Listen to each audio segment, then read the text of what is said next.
High বন্ধুরা, আমি শ্রেয়া চলে এসেছি একটা নতুন ব্লগ নিয়ে। আজকে আমার ব্লগটা হচ্ছে আমার বিবাহবার্ষিকী নিয়ে। তোমরা নিশ্চয়ই সবাই জানো যে এটা আমার দ্বিতীয় বিবাহবার্ষিকী ছিল। তোমরা অনেক অনেক অনেক অভিনন্দন জানিয়েছো আমাকে আর আমার হাজব্যান্ডকে, সেই জন্য তোমাদের অনেক ধন্যবাদ। কিন্তু শুধু অভিনন্দন জানালে তো হবে না, সেই দিনটা আমরা কেমনভাবে কাটালাম সেটাও তো তোমাদের জানতে হবে। তার জন্য দেখে নিতে হবে পুরো ব্লগটা। তো তোমরা দেখতে থাকো।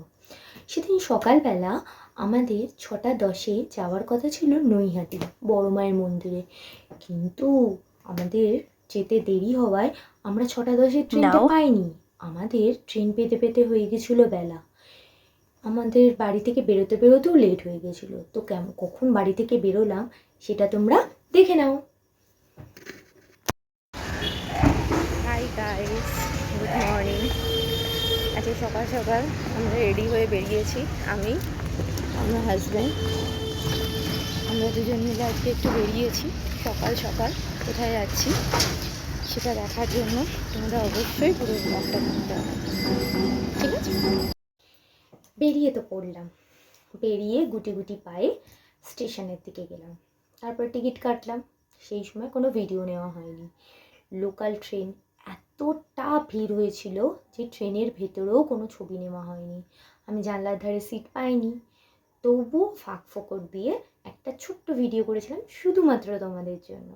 সেই ভিডিওর ঝলকটা একটু দেখে নিতে হবে, তো দেখে নাও তাহলে।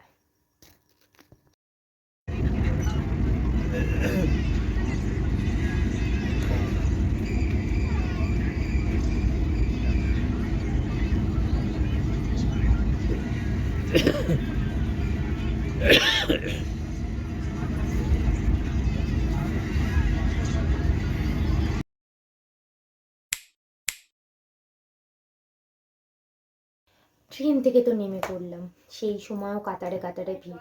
আসলে আমরা যেই সময় ট্রেন থেকে নামছি সেই সময় অফিস যাত্রীরা ট্রেনে উঠছে, কারণ সেদিনকে ছিল উইকডেজ। তো সবাই মোটামুটি অফিস যাচ্ছিল, তো সেই জন্য সেই সময়ও আমরা ভিডিওটা নিতে পারিনি। তারপরে আস্তে আস্তে লোকজনকে জিজ্ঞাসা করতে করতে মন্দির চত্বরে গিয়ে পৌঁছালাম। সেখানে সামনেই একটা দাদার দোকান থেকে ডালা কিনলাম। ডালা কিনে কিছু ছবি তুলে নিলাম। আমারই ছবি তুললাম, যদিও আমার হাজব্যান্ডের ছবি তুলিনি। তো সেটা তোমরা দেখে নাও কি ছবি তুললাম এবং ডালায় কি কি বানিলাম।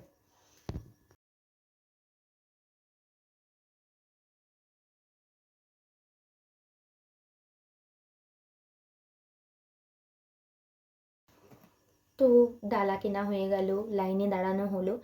এবার তো দেখতে হবে কেমনভাবে পুজো দিলাম, সেটা দেখে নাও এই ছোট্ট ভিডিও ক্লিপের মাধ্যমে।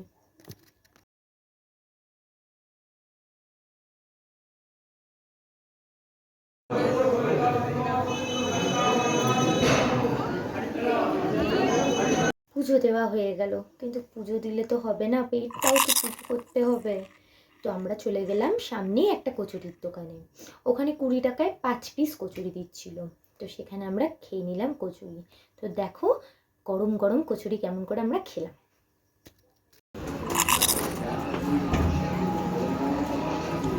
কচুরি খাওয়া তো হয়ে গেছে, এবার আমরা চলে গেলাম সোজা গঙ্গার ঘাটে। গঙ্গার ঘাটে গিয়ে কিছু ভিডিও কিছু ফটো তুলে নিলাম। তারপরে ওখান থেকে শুনলাম যে ওর পাশেই আর একটা কালী মায়ের মন্দির রয়েছে, সেটা খুব সুন্দর, গঙ্গার একদম ধারে।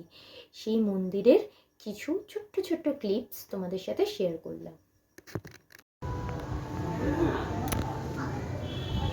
তারপরে যথারীতি বাড়ি ফেরার সময়ও সেম ঘটনা। লোকাল ট্রেন, প্রচুর ভিড়। সেই সময় একটা ফটোও বিশ্বাস করে নিতে পারলাম না। তো বাড়ি চলে এলাম। তারপর বিকেলবেলা ছিল আমাদের বাড়িতে ছোট্ট খাট্ট কিছু অকেশন। তো সেই অকেশনেরই কিছু কিছু ভিডিও ক্লিপ, যেমন কেক কাটিং হয়েছিল তার একটা ভিডিও ক্লিপ। এ বাবা, বলেই তো দিলাম, তাহলে তোমরা দেখবে কেন? ঠিক আছে, আর বলছি না, চুপ একদম। হ্যাঁ, তো তোমরা দেখো সেদিনকে রাত্রিবেলা কি কি হয়েছিল এবং আমি আর আমার হাজব্যান্ড কীরকমভাবে রেডি হয়েছিলাম। ঠিক আছে, তোমরা দেখে নাও।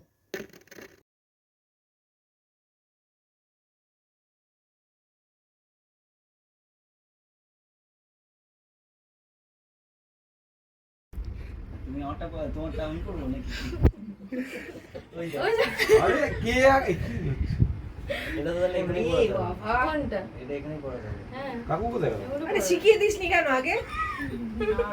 আমার বাবার কালে হয়নি, ওই তো দেখাবো পরে কি? ওটা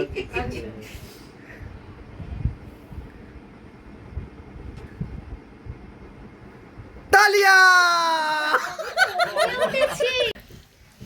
আরে ভিডিওগ্রাফি করছে এই তো কাকু এসে গেছে চলো কাটো। কি হচ্ছে কে একবার এদিকে একবার ওদিকে। কে কাটবেটা কি দুজন মিলে কাটবে তো হ্যাঁ কাট হ্যাপি বার্থডে বলতে পারছি না ভাই, হ্যাপি অ্যানিভার্সারি। চেঁচাবে সব না চুপচাপ কেন ভাই? চেঁচাবে না। তুই তো চেল্লা, তুই তো মজা পেয়েছিস অ্যাটলিস্ট।